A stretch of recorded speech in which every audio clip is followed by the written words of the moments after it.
Hello again. So now we will continue with lesson number 3. And this lesson is going to discuss the emergence of Descartes' dualism. Descartes proposed a solution for the problem of the body and the mind by accepting this division, but considering emotions as biological. The topic of emotions is therefore addressed scientifically for the first time in history. Architecture becomes a vessel to conduct the emotions of the users towards experiences of awe and ecstasy. This lesson is going to describe the emergence of other architectural typologies that reflected the view of the body as a vessel for emotions. It is impossible to start addressing the topic of dualism without immediately referring to Descartes, as it is to him that the credits of coining the term are generally attributed. Still, it is also important to refer that the topic itself was already addressed by pre-Aristotelian philosophers and has also been a subject of study in Eastern philosophy and religion. Besides France, other European countries had their own philosophers dedicated to the question of body and soul, and who were also devoted to science, although through different approaches. France, and later Holland and Germany, hosted respectively Descartes, Spinoza, and Leibniz. In England and Scotland, Bacon, Locke, and Hume, with empiricism, would follow. These two branches of philosophy expressed their own particular worldview, so it is understandable that each of these countries was influenced by their thinkers, and so, of course, the architecture. Comparing the plasticity of the Roman Baroque with the clear rationalism of French classicism provides an obvious example of the influence that context and narrative, as a paradigm, play on architectural thinking and practice. Another important aspect to refer to is the influence of a multidisciplinary education, which allowed architects to have knowledge on different disciplines and combine theory with practice. This came very close to Vitruvius' thinking and later Alberti's. Since the concept of dualism is intrinsically dedicated to Descartes and therefore France, we now take French classicism as an example of the extent of Cartesian influence on architecture. It is necessary to remember that Descartes was a philosopher, but mostly a scientist, so his work on the topic of dualism follows the scientific method and his proposal of solving problems by addressing its parts. Descartes had established a school of thought which was to be called Cartesianism, as a particular approach to rationalism, and this was the basis for the education of French academics at the time, in contrast to British empiricism. Also, it is important to notice that through this methodology, Descartes made a courageous step by separating his theory from religious beliefs and set the ground for others to solve the dichotomy of body and mind from a scientific perspective based on practical experimentation. So it is also not impossible to conclude that his own vision of the body, which he separated in two distinct aspects, body and matter for one side and mind-spirit to the other, resulted from this conflict between scientific rationalism and the current faith. This dualist attempt to solve the problem of the body also posed other problems. First of all, Descartes had to justify and prove scientifically that there was an organic and so corporeal reason for the material body to function as a host for the mind. Please take a look at figures 3.1 and 3.2, where you have here, as an example, the Discours de la Méthode, so Descartes' book where he explains his scientific method. And here you have the drawing of Descartes' studies on the brain and the correlation between the brain, vision and touch. So Descartes was very interested in perception and how the body body receives, integrates, and interprets stimuli from the environment. Anatomical studies had already set the hypothesis that the brain was the organ responsible for thinking. Descartes based his theory on his own experimental work in vivisection with animals. Vivisection, in case you don't know, is different from dissection. Dissection is executed in dead bodies, and vivisection is executed on live bodies, and as you will next learn, nowadays we have different methods for observing. This was not really done on humans because it would be too painful, but it was performed on animals, and still on the 20th century, sometimes in biology classes, for example, it was not uncommon to make a vivisection of a small animal, for example a frog, to see the working of the body. Of course, nowadays this is different because we are more sensitive to the topic of animal cruelty, and there's technology that allows us to see the workings of the body in real time, being non-invasive, which is definitely an advantage. So just a note on vivisection. At the time, it wasn't usual to perform such experiments in humans, as it was extremely painful and generally resulting in death or permanent injury of the subject. Descartes believed animals wouldn't have the same sensations as humans, as they didn't possess an intellect and probably wouldn't be able to rationalize the feeling of pain. This was already an improvement from the anatomical tradition of the dissection of corpses, as it was possible to see the inner workings of a body at least for some time. Descartes also applied his knowledge on mathematics, geometry, and mechanics to his own vision of the human body's workings, and so the body was treated by Descartes as a machine with material properties. On the other hand, the mind and the soul was immaterial and not subject to the laws of nature. Descartes' work was based on this dichotomy, and although a man of science, he still followed the Church's belief in the impurity of the flesh and somatic desire against the power of the controlling mind, whose ability to will the flesh rendered it superior to its material counterpart.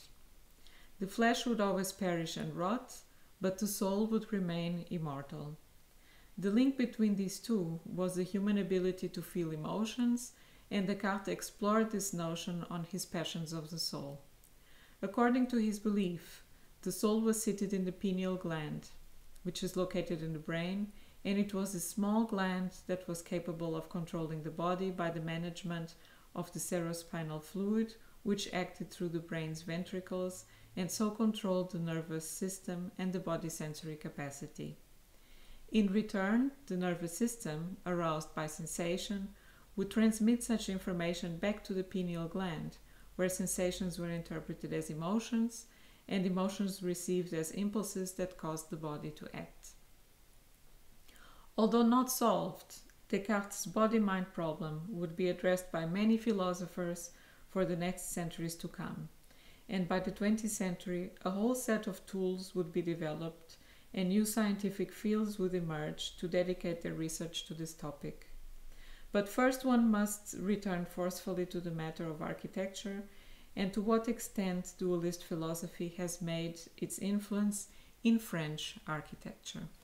So before, on the lesson before, we discussed a lot about Italian architecture. We discussed about, as an example, we took the example of the Baroque churches.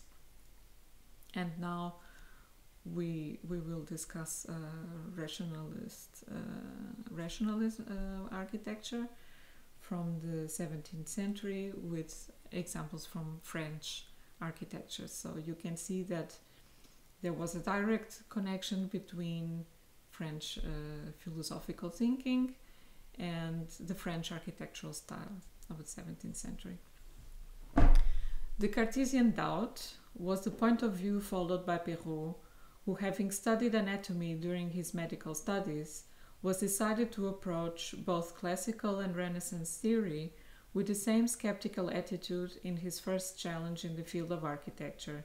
The French translation of Vitruvius was authored by Claude Perrault, who added a large number of comments to the original texts and also new illustrations based on his own interpretation on use of proportions in the orders and arrangement of classical architectural elements.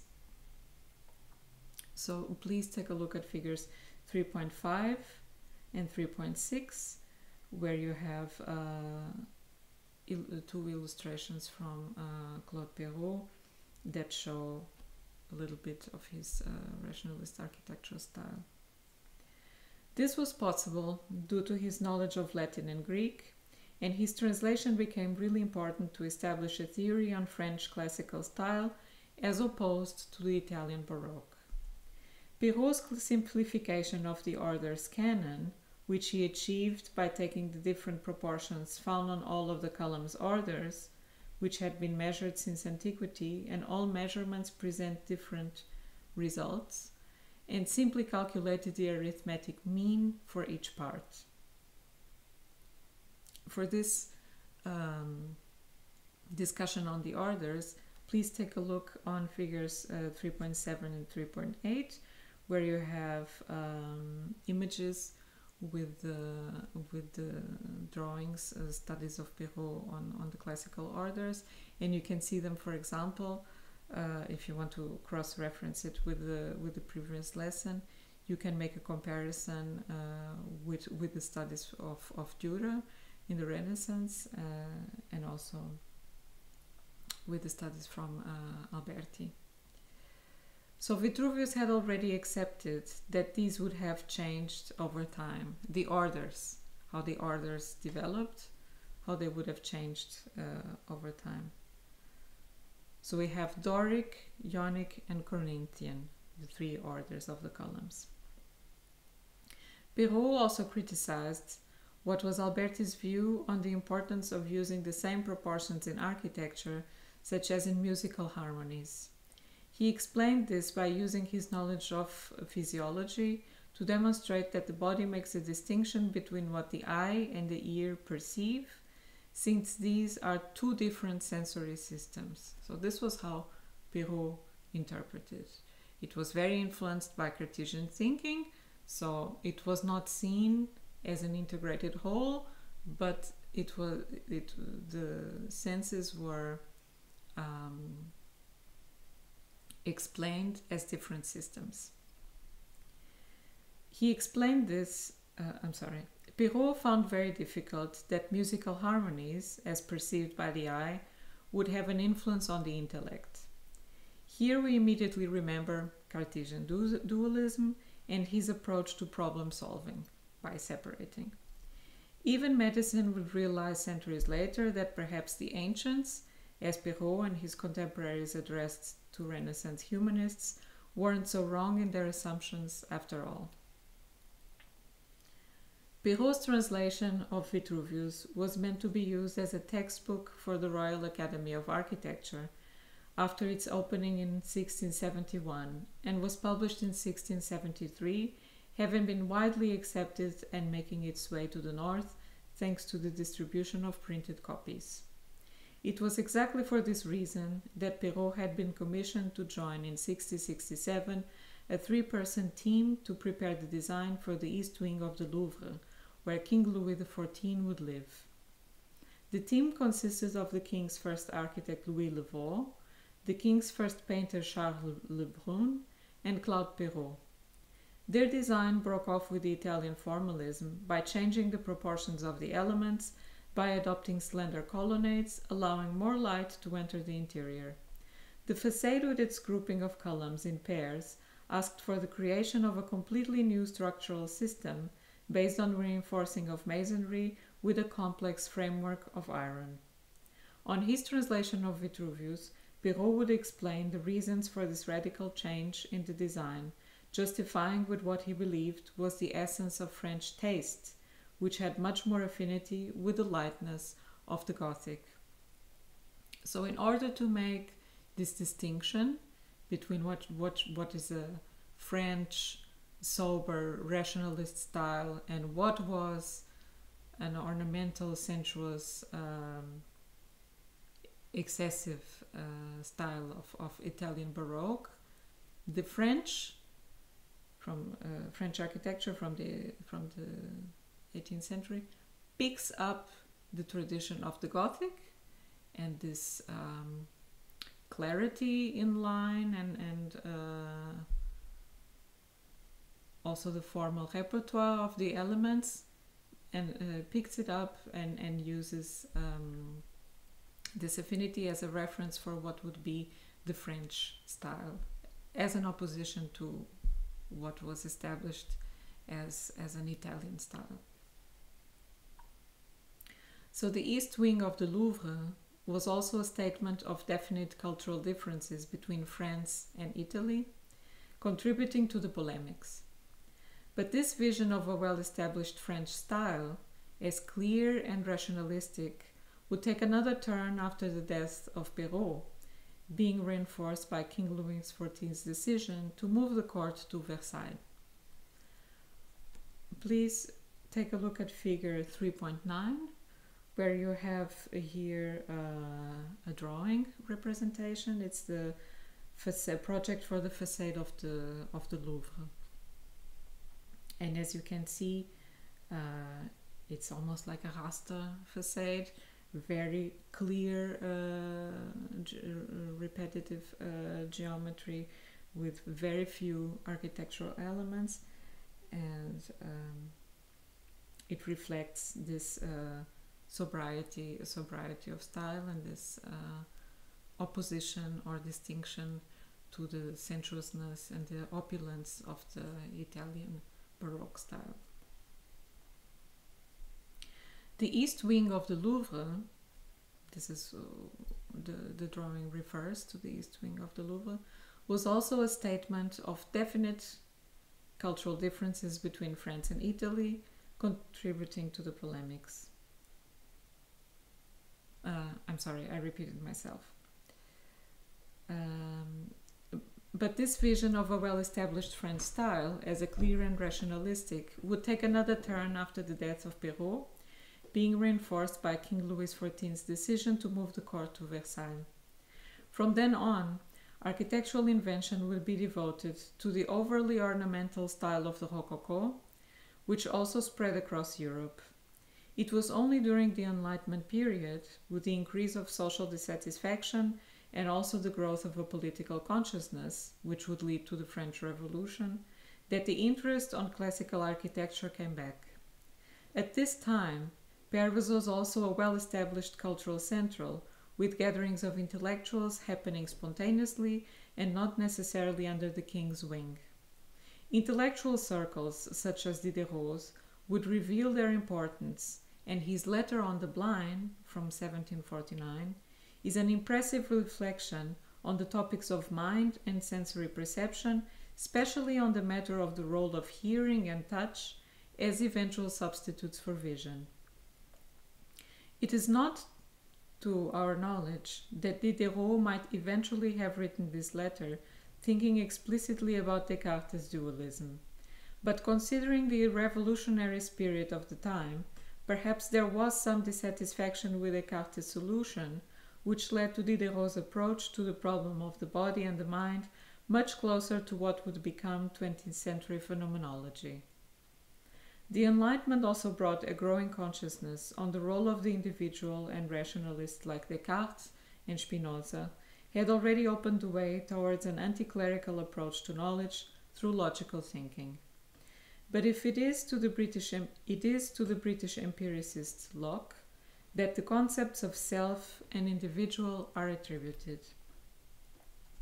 Locke defined in his theory of mind that the self is defined by a continuity of consciousnesses in which knowledge is acquired through experience, which in turn is built upon sensory perception. He makes a clear opposition against dualism and the Cartesian notion of a human born with innate ideas. For Locke, the newborn mind is a tabula rasa, a concept which recalls humanist thinking, and in particular Aristotle. Tabula rasa is this idea that we are born with a clear mind, which is like a white canvas just waiting to acquire knowledge. Locke's ideas wouldn't remain in England alone and would have a considerable influence in the thinking of French philosophers such as Voltaire and Rousseau, adding to the current debate on nature versus nurture, a bigger importance to the second in what regards aspects of one's personality, social and emotional behavior, as well as intelligence. Rousseau would have a fundamental importance in the social changes that would occur, especially through his thoughts on the social contract and education. So this is the end of this lesson. This lesson is a little bit more condensed, and it's very focused on philosophy. On the supporting materials, which I will add to you on Moodle, you will get more information about buildings, so that you, and of course this information will be images and also texts, so you can see and learn the different architectural features that characterize these described buildings of the time, and you can cross-reference with the text I just read to you in the video. So don't forget that the videos alone are not all the source of information. You also have to take a look at the additional materials which will be uploaded on the Moodle platform, and then by interconnecting these, you should prepare your synthesis. So I hope you learned through this video, and if you have questions, as usual, please put it in the comments and I will answer them to you as soon as possible.